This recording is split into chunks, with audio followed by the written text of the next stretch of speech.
Naga bercerita tentang sejarah asal-usul ular naga Puspa Kresna. Dan mulailah dia membeberkan sebuah dongengan dari alam kadewatan atau alamnya para dewa. Diceritakan bahwa ada dua orang dewa yang tengah berkasih-kasihan. Mereka bernama Dewi Mandini dan Dewa Mandana. Dewi Mandini karena terdorong oleh hawa nafsunya berusaha untuk membujuk kekasihnya agar mau melakukan tindakan yang tidak susila. Tutur Tinula Naga Puspa Kresna. Ayolah Kakang, bukankah Kakang Mandana adalah seorang jantan sejati? Janganlah hanya memiliki ketampanan wajah, Kakang. Tubuhmu tegap perkasa, matamu bersinar-sinar bagaikan cahaya mata Batara Surya. Tapi mengapa hatimu kecil seperti seekor tengu? Kita tidak pantas melakukannya, Nyai Mandini. Kita belum resmi menjadi pasangan suami istri, dan kita belum memperoleh izin dari pimpinan kita. Kau tidak usah berdalih macam-macam, Kakang Mandana. Kalau kau tidak bersedia, aku pun tidak akan memaksamu. Nah, selamat tinggal. Tunggu, Nyai. Tunggu dulu. Lepaskan tanganku, Kakang. Lepaskan. Aku mau pergi. Kau bukanlah laki-laki yang kuharapkan selama ini. Tunggu, Nyai. Tenanglah. Ya, pada saat itulah tangan Dewa Mandana mencengkeram telapak tangan Dewi Mandini. Sesaat mereka saling berpandangan. Tiba-tiba tubuh mereka bergetaran. Darah mulai berdebur di dalam dada. Gejolak nafsu mengamuk di dalam kalbu. Dan mereka pun mulai melupakan segala-galanya. Dan akhirnya mereka pun larut di dalam kobaran api asmara, Nger. Kakang Mandana, aku bahagia sekali, Kakang. Ternyata kau adalah jantan sejati. Kaulah pria idamanku, Kakang. Nyai Mandini. Nyai Mandini. Maka demikianlah Dewa Mandana larut dalam terkaman-terkaman api asmara yang dikobarkan Dewi Mandini. Tapi baru saja mereka mulai melakukan adegan-adegan yang tidak senonoh, mendadak muncullah Batara Siwa. Batara Siwa kelihatan sangat murka. Wajahnya merah padam, dan tangannya yang menggenggam cambuk kadewatan bergetar dengan hebat. Hentikan perbuatan kalian.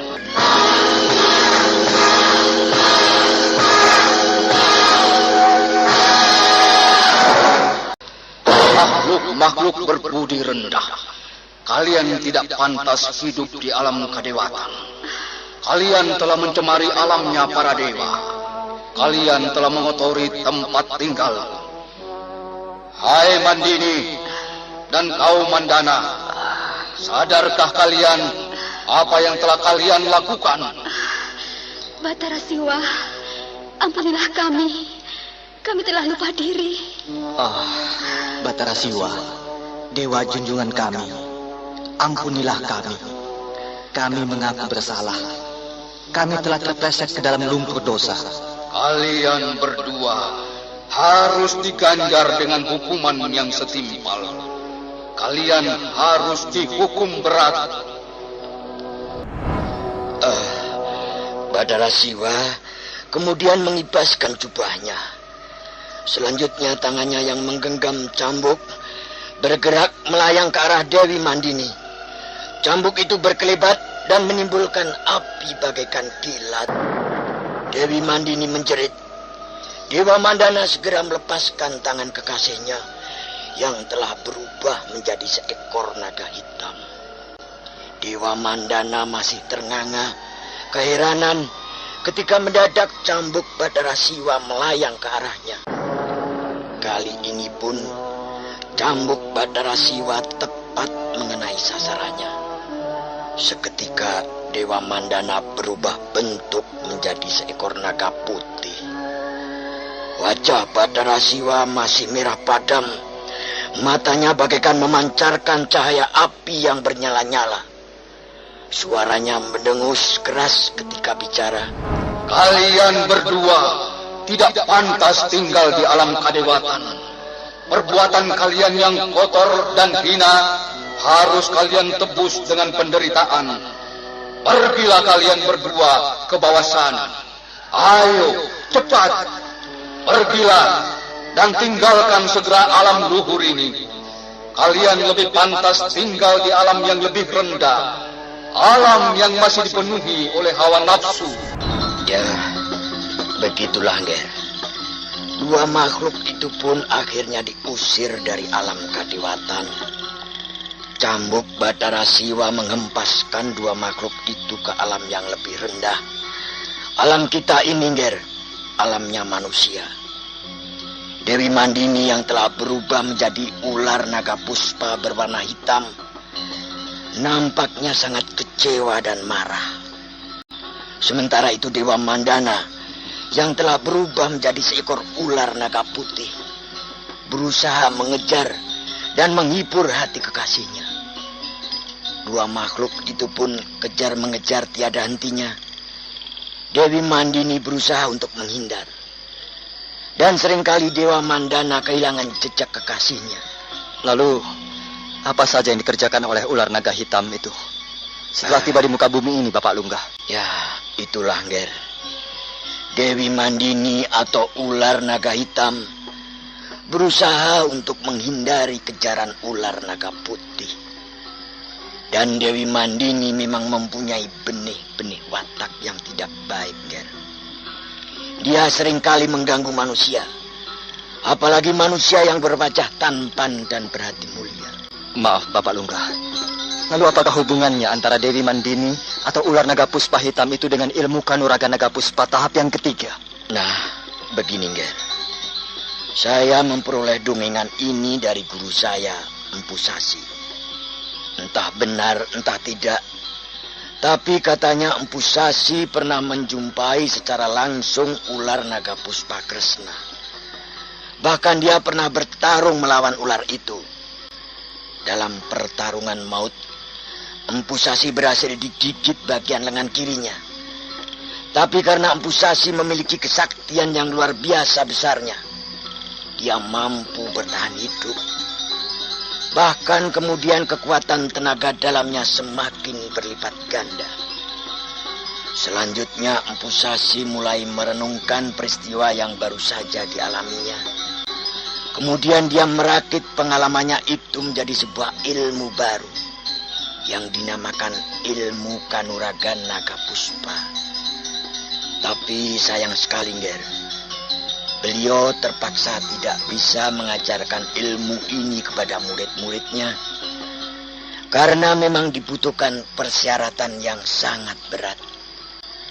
Persyaratan seperti yang sudah saya kemukakan kepada Angger Kamandanu. Saya masih belum bisa percaya sepenuhnya kepada dongengan itu, Bapak Lunggah. Dan terus terang, saya masih belum bisa mengambil manfaatnya. Sudahlah, Nger. Percayalah. Kalau memang ada jodohnya, Angger pasti menemukan jalan untuk memperoleh kekuatan itu. Soal dongengan ini, anggap saja seperti dongengan biasa, Nger. Arya Kamandanu kembali ke tempat tidurnya. Tapi dia tidak segera bisa terlelap. Pikirannya dipenuhi oleh dongengan yang baru saja disampaikan Pulunggah. Dongengan tentang Dewi Mandini atau ular naga puspa Kresna. Dia masih belum bisa yakin bahwa makhluk seperti itu ada di muka bumi ini. Akhirnya, karena merasa lelah dan mengantuk, Arya Kamandanu terlelap juga. Dan ketika jatuh tertidur, dia seperti melihat layar kehidupan dibuka di depan pelupuk matanya. Semula dia melihat sebuah bentangan langit. Langit itu berwarna keabu-abuan. Selanjutnya dia melihat langit itu dipenuhi kabut tipis. Mendadak dia melihat dua buah bintang bernyala-nyala. Bintang itu bergerak ke sana kemari secara beraturan. Arya Kamandanu terkejut karena bintang itu kemudian berwarna kemerah-merahan. Dua buah bintang kembar itu terus bergerak perlahan-lahan, bergulung-gulung di dalam buayan kabut. Dua bintang itu terus bergerak semakin mendekat. Akhirnya Arya Kamandanu melihat dua bintang itu ternyata adalah sepasang mata Ya, sepasang mata. Sepasang mata berwarna kemerah-merahan yang terus bergerak ke sana kemari. Dan pada saat berikutnya, dia melihat bayangan seekor ular berwarna hitam. Ular itu tidak begitu besar, hanya sebesar jempol kaki manusia. Panjangnya tidak lebih dari 2 depa. Tiba-tiba ular itu berhenti bergerak dan menatap kepadanya dengan tajam.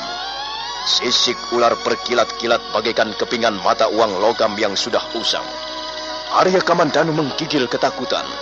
Ular naga hitam itu terus menatapnya dengan tajam, semakin tajam dan semakin tajam. Tidak, tidak. Pergi kau. Pergi. Jangan ganggu aku. Jangan ganggu aku.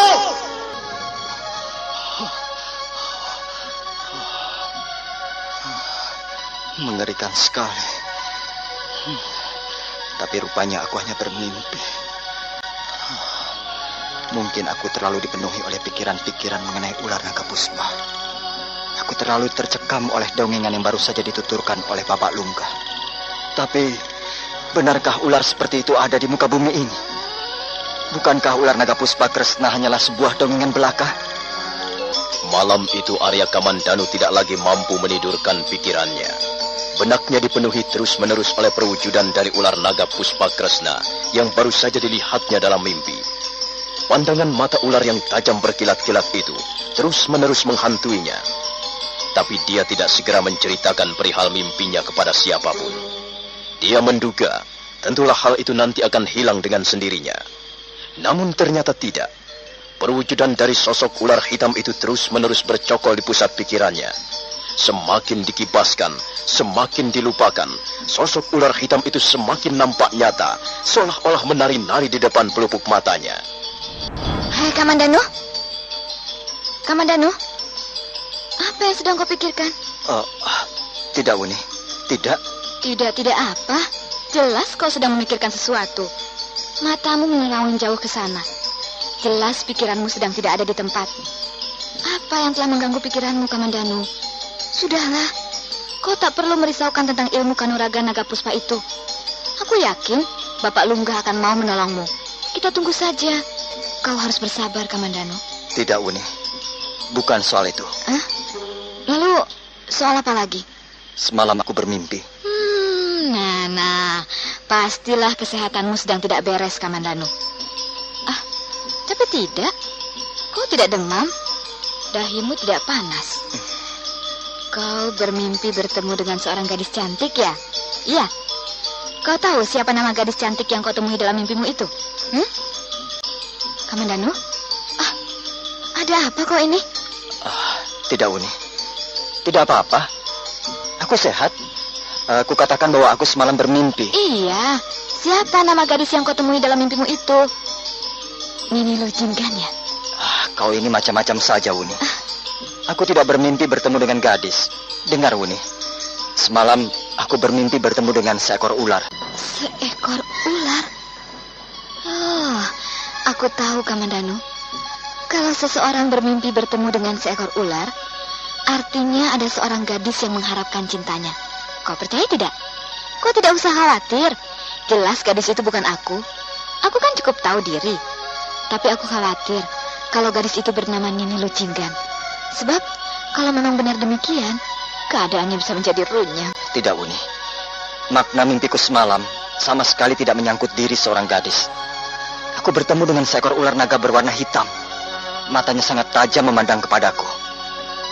Arya Kamandanu kemudian menceritakan mimpinya kepada Sakawuni. Mimpi tentang ular naga puspa Kresna. Tentang kedua belah matanya yang berwarna kemerah-merahan, bagaikan menyimpan bara api yang bernyala-nyala. Dan mata itu terus-menerus menatap kepadanya. Juga tentang sisik-sisiknya yang mengerikan, yang berkilat-kilat bagaikan mata uang logam usang. Sakawuni seketika menjadi terkejut. Kalau begitu, kau harus segera menemui Bapak Lungga. Iya, Wuni. Aku memang akan menemuinya. Tapi apakah Bapak Lungga sekarang ini sedang berada di Sanggar Pamujan? Tunggu, Kamandanu. Tunggu dulu. Lebih baik tidak usah sekarang. Sejak tadi kulihat pintu ruangan Sanggar Pamujan masih terkunci dari dalam. Mungkin Bapak Lungga masih tenang di dalam semadinya. Arya Kamandanu menuruti saja apa yang disarankan Sakawuni. Hari itu dia menjadi sangat gelisah. Dia mengharapkan malam segera tiba. Tapi rasanya hari berjalan dengan sangat lambat. Arya Kamandanu menjadi girang ketika melihat sinar matahari mulai berwarna kemerah-merahan. Dan sebentar kemudian, bola raksasa berwarna merah itu pun tenggelam ke mulut Cakrawala. Arya Kamandanu kemudian bergegas menemui Empu Lunggah di sanggar Pamujan. Bapak Lunggah, Bapak Lunggah. Tenang, Ger. Tenanglah. Ada apa? Mengapa Angger Kamandanu kelihatan terburu-buru sekali? Coba ceritakanlah dengan tenang, Ger. Biarlah saya akan mendengarkan. Arya Kamandanu kemudian menceritakan perihal mimpinya semalam. Empu Lunggah terkejut mendengar apa yang baru saja dituturkan oleh Arya Kamandanu. Wajah laki-laki tua itu menjadi tegang, dan sepertinya ada suatu perasaan yang berusaha untuk disembunyikannya. Saya takut sekali, Bapak Lunggah. Sepertinya bukan hanya mimpi. Sepertinya benar-benar saya melihat makhluk itu. Dia terus-menerus menatap kepada saya. Kedua buah matanya bersinar kemerah-merahan, dan kepalanya memakai jamang atau mahkota. Apakah binatang itu cukup besar, Ger? Tidak, Bapak Lunggah. Makhluk itu tidak lebih besar dari jempol kaki saya. Dan panjangnya tidak lebih dari 2 depah. Kulitnya bersisik, dan sisik itu berkilat-kilat bagaikan kepingan-kepingan mata uang logam yang sudah usang. Kapan Angger Kamandanu bermimpi? Setelah lepas tengah malam, Bapak Lunggah. Saya terbangun karena ketakutan. Dan pada saat itu, saya mendengar ada seekor serigala meraung di kejauhan sana. Ya, jagat Dewa Batara. Mungkin sudah nasibmu, Ger. Mungkin sudah jodohmu.